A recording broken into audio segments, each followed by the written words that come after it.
There she is. It's a beautiful sunny day. Today is Sunday, July 22nd.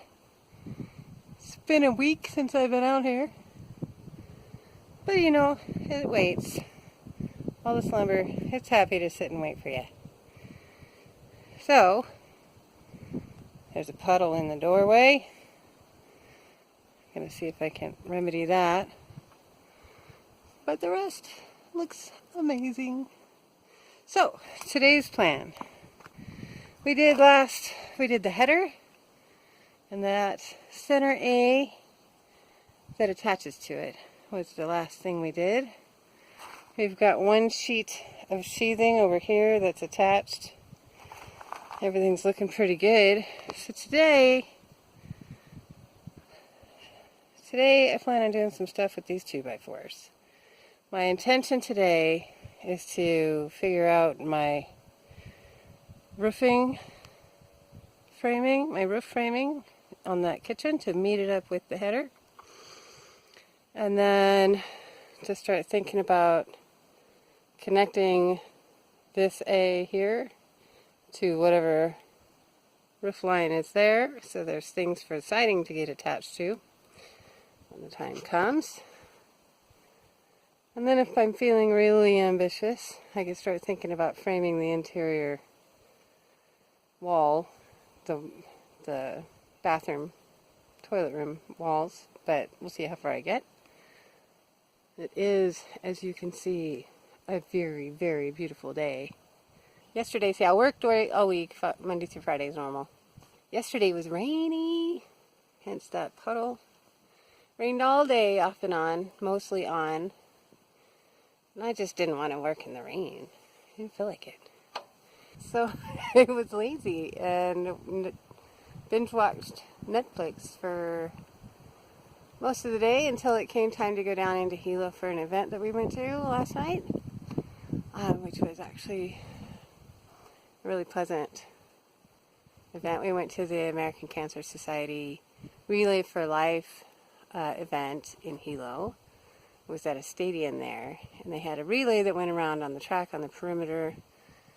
I don't know enough about what goes on here to get connected with that early enough to participate in it, but I did learn about this earlier in the week. So we went, and they have luminaries available for people that we've lost to cancer, so we did that. And it was really emotional, but in a good way, I think, at least for me. They had a remembrance ceremony. It's a baseball stadium, so we were not allowed to go up and hang out in the stadium seating up in the stands. Those were roped off and reserved for the luminaries. And so they did a design of some different shapes of the collections of luminaries all through the stands. And then they have an LED screen in the center above the stands. So they shut off all the stadium lights after we got them all lit and did pictures of survivors and their names, slideshow, on the screen. And it was an interesting thing because they took a long time and allowed people to... They had an announcer that was very thoughtful in talking about losses that he'd gone through and friends, and sort of allowing people time to think about the people that they were lighting candles for. And you could, when you went up to light the candles, they had volunteers there to help you light your candle. And then also to just let you be by yourself with your memories and thoughts. So it was really nice. It was very emotional to watch everyone around you. I mean, we were all at distances because they tried really hard to allow people a little bit of privacy in this really sort of public thing. But you can't help but feel everybody else's too, along with your own. But it was nice for people to have it, and then to go down, and then they shut all the lights off so you could see the beautiful luminaries all glowing up there. And then the slideshow in the it was amazing. It had rained, like I said, a good portion of the day. And then as soon as we got all the candles lit, it was clear, not immaculately clear. There was puffy white clouds lit up by the moon and a few stars, and then these glowing luminaries. And then as they showed the survivors' names and pictures on the screen, the community around us would cheer for the people that they knew. And that was really moving too, just to see and experience sort of what they were feeling with the people that are surviving cancer. So it was a really great event. So that was yesterday. And now today, it's a sunny, beautiful day. More than happy to go to work. So here we are. A pile of lumber and a kitchen to build. Well, the rest of it. So I'm just gonna sort of putter along and see how far I get with this.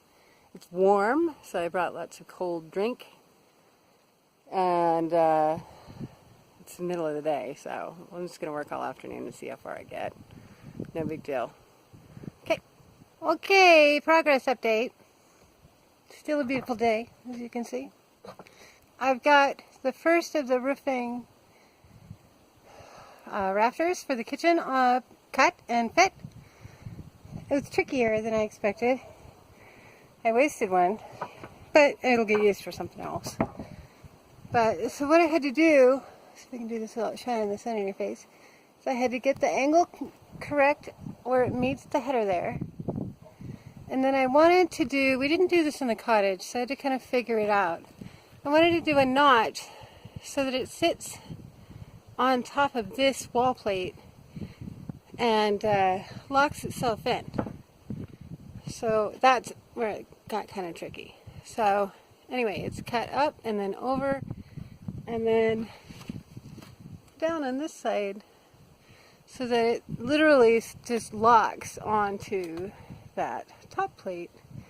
These ones, this is just sitting here. It won't go anywhere. It's not screwed in. It's just cut to fit. And so I'm going to cut 4 more exactly like it.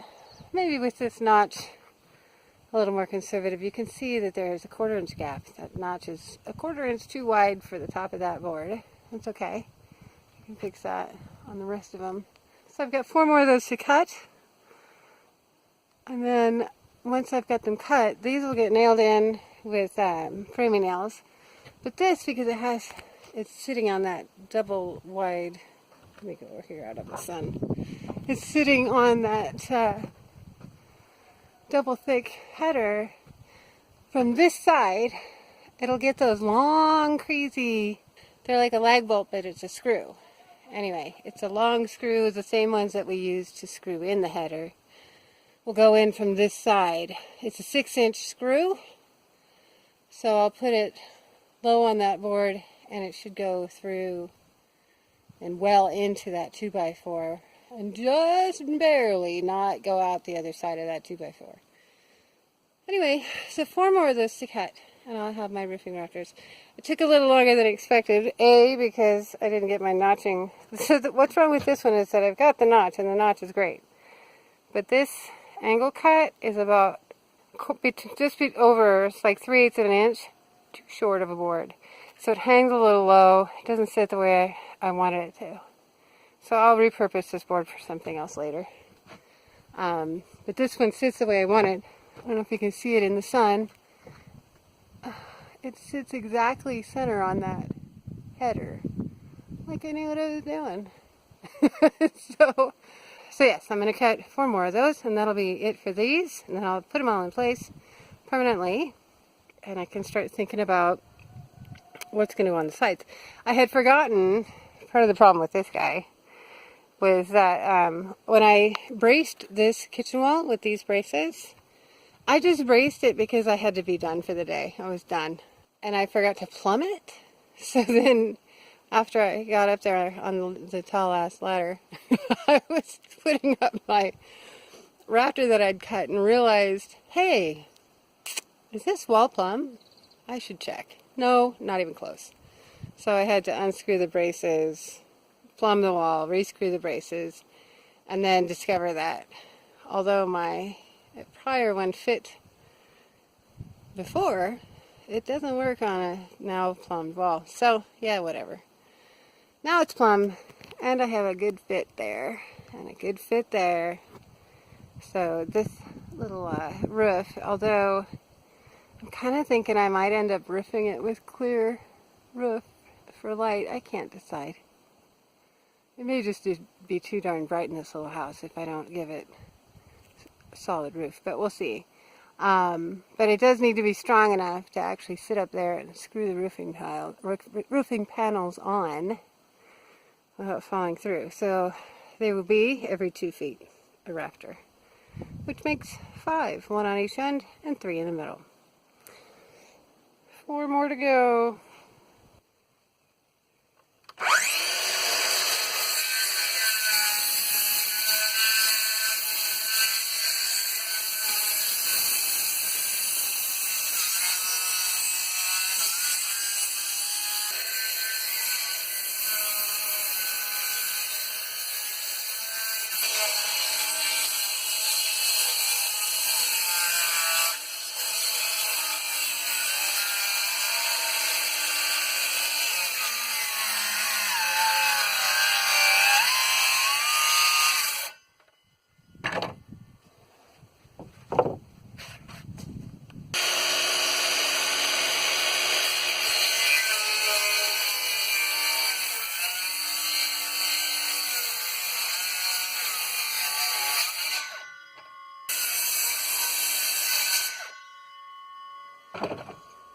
There's a notch. They're kind of tricky, but you can see it's done. When I was working on the cottage, I injured this finger somehow. I thought I was getting arthritis, but in the end I believe I pulled a tendon or strained it. Anyway, I had to keep working. And so I got really good at doing stuff left-handed, and now I actually prefer it.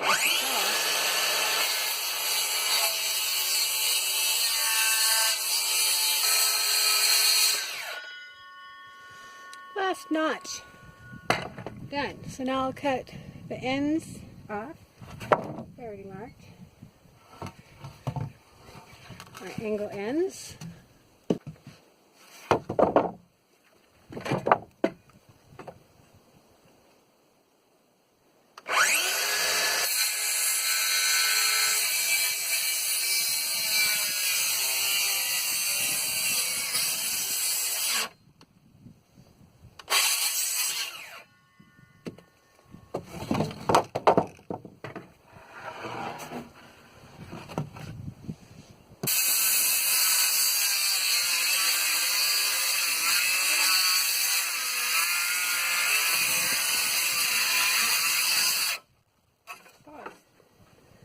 Sticking like it's got a knot.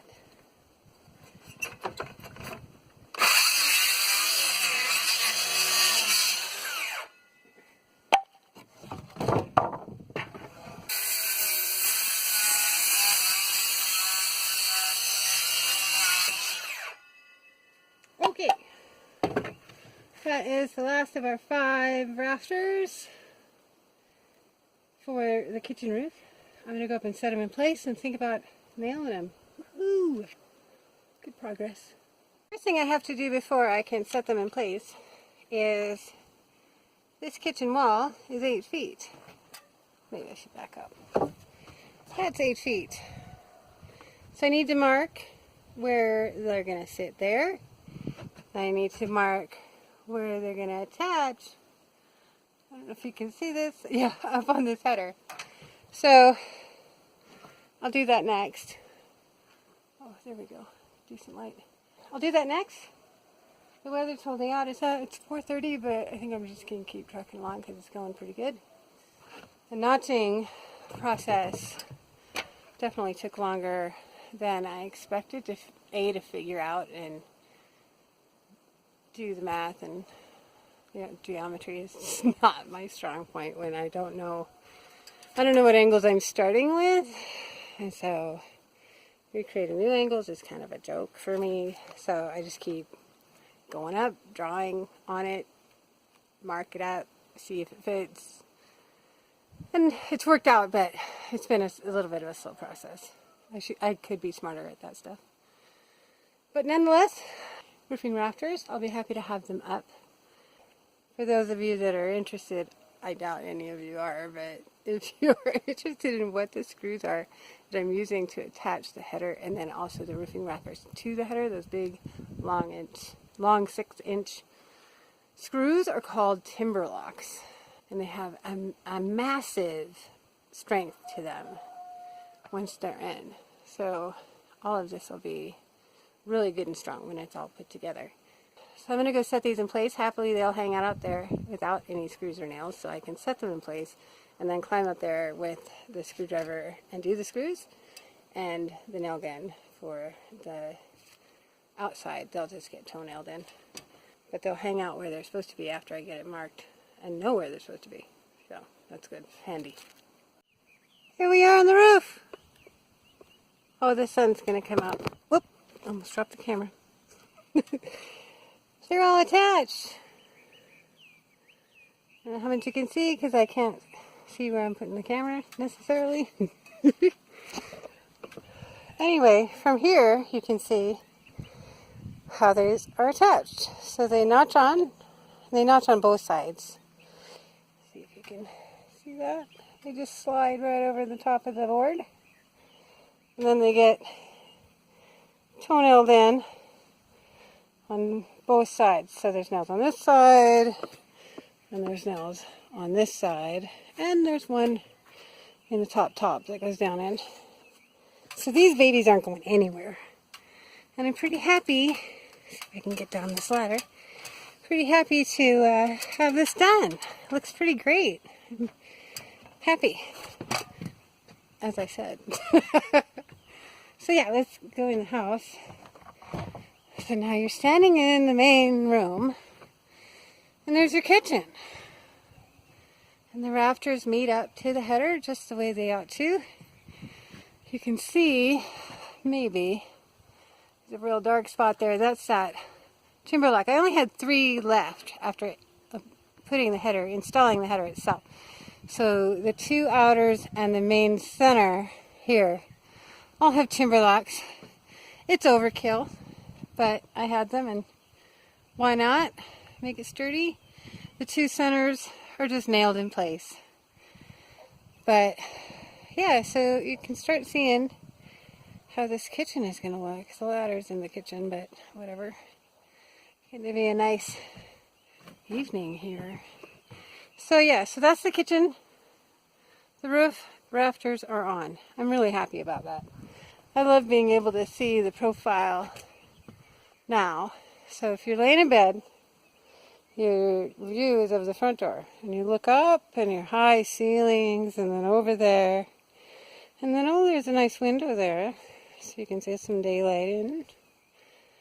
A little bit of an eave there, an overhang over the window, so you can have that window open even if it's raining. Not worry about getting rain inside. That's a big deal here. Fresh air is so great here. It's so fresh. And so that whenever you close anything up and anything starts feeling stale, you notice so quickly.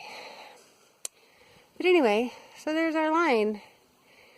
I'm really, really pleased with how it came out. I've been puzzling over how to attach these rafters. Just because, honestly, I was intimidated to try doing the notches. But they do, as you can see, add some nice structural rigidity to reduce the number of directions that any single piece of wood can go. You can see this end piece is a good example. So there's the top plate, and that piece of wood just fits right around it, nice and snug. And so that wall won't move, the roof can't move. It's attached to the rafter, the header, which is attached to the rafters. So it's all so tightly connected that really it just won't go anywhere. You can climb up there and put the roof on safely. It'll be fine. But also, as we have earthquakes and things, it might wiggle, but it's not coming down. So I'm real happy with that. It's probably all I'm going to do. I still have some more 2x4s there. Not a ton, but a few. One's over here. I don't know why I put them over there. And then of course over there is that lonely guy that I cut wrong, so he'll get used for something. But what's next after this, probably next weekend, is this bracelet can come down, because I can take that down now. It doesn't do anything. Since the rafters are there, they do it all. But I need to put at least one piece of wood coming down to meet this. In some fashion, I have to create some fashion for the siding on the outside to attach. Because right now, there's no lips on the bottom for anything to attach to. So what I'm trying to say is that you can attach siding on this surface, but when you go to attach siding on this wall, what's it going to attach to? So I've got to create something there for the entire perimeter so that there's something to put that onto. Because right now, you can attach it up there, you can attach it here, but you don't have a vertical surface along this wall. I gotta back up. You can't understand what I'm trying to tell you. Or maybe you can, I don't know. Anyway, this triangle doesn't have the bottom doesn't have a vertical piece for any siding to attach to. So, I'll resolve that next weekend. I already have a plan for it. I don't know if I don't know how elegant it will be. So, we'll see. But I do need to work that out. Yeah. Kitchen, ceiling, on the way. Happy with that. And when you're standing in the kitchen, I was a little worried. I wanted deep overhangs on the roof to reduce the risk of rain, because that's a pretty good size hang over. Pretty good size overhang, I should say. But I didn't want it to be so much that once the roof is on, that it blocks too much of the window. And it doesn't. Especially if you were looking at it from, well, right about here, which is where I'm standing, where I'd be at the edge of the counter. So it's not, it'll be a little bit, but I don't know, I still am on the fence. I might do some of it in clear, maybe the two center panels here, clear. I don't know. I'm probably overthinking it. I tend to do it all the time. Look at all the orchids. See if I can zoom in for you. It is orchid season. Can't do it because I got gloves on. Hold on. Yeah, the orchids. So awesome. This neighborhood is absolutely, these are hardly any orchids. I'm telling you, hardly any orchids. This is the view from the window above the bed, out the back of the house. And I'm telling you, they're so beautiful. And they're everywhere. Just everywhere. Like, before we bought our property, we came here and we saw all these amazing orchids. See, I hope these aren't coming out too blurry. And they were everywhere we thought then. And now, this year, my God, I have to figure out somehow to shoot. We've had really beautiful mornings on the way to work every day. I have to figure out how to shoot from my car or something. I don't know. You can't really see it. It just looks like things flying by on the sides, but they're just everywhere along the roads. It's gorgeous. Anyway, those are our orchids. Our driveway's all covered in them too, which is pretty awesome. Okay, that's enough for today. Bye.